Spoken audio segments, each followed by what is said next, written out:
इंदापूर इथं सुनेत्रा पवारांच्या प्रचारार्थ आयोजित सभेतही अजित पवारांनी शरद पवारांची राजकीय भूमिका वारंवार कशी भटकत आणि बदलत गेली याचा तपशील पुन्हा एकदा मांडलाय। मी साहेबांना कधी सोडलं नाही, अनेक वर्ष मी त्यांची वारंवार बदलणारी भूमिका बघितली आहे असं त्यांनी सांगितलं। लोकसभा निवडणुकीचा प्रचार जोरात सुरू आहे। राष्ट्रवादी काँग्रेसचे नेते अजित पवार यांनीही सभांचा धडाका लावलाय। इंदापूर तालुक्यातील सभेत अजित पवार यांनी राजकीय भाष्य करत शरद पवार यांच्यावर जोरदार हल्ले केले।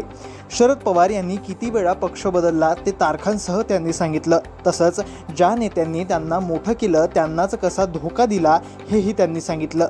अजित पवार म्हणाले, आजच्या सभेच्या निमित्तानं येत असताना मला मागील आठवणी ताज्या झाल्या। मला पहिली सभा आठवली। अनेक लोक त्यावेळी माझ्यासोबत होते, परंतु ती माणसं आता सोबत नाही। या नियतीचा खेळ आहे। ही निवडणूक गावकी भावकीची नाही तर देशाचं भवितव्य ठरवणारी आहे। यामुळे तुम्हाला मोदी पंतप्रधान पाहिजेत की राहुल गांधी पंतप्रधान पाहिजेत हे ठरवा। अजित पवार पुढे म्हणाले, अनेकांना हा प्रश्न आहे की मी हा निर्णय का घेतला। आपण सगळ्यांनी माझं काम बघितलंय।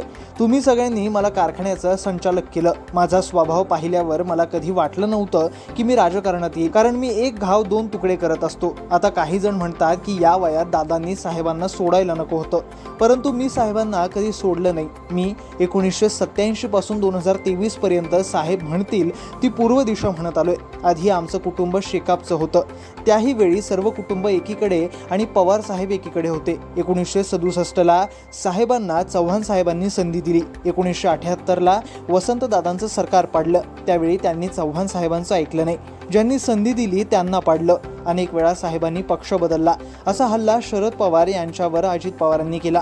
2014 साली भाजपला बाहेरून पाठिंबा दिला। विचारलं तर म्हणाले की ही स्ट्रॅटेजी आहे। त्यांनी केली की स्ट्रॅटेजी आणि आम्ही केली ती गद्दारी।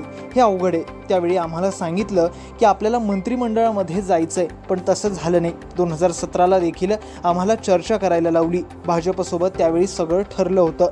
त्यानंतर 2019 ला बैठक झाली, त्यावेळी ही सगळं ठरलं होतं असा खुलासाही दादांनी यावेळी केला।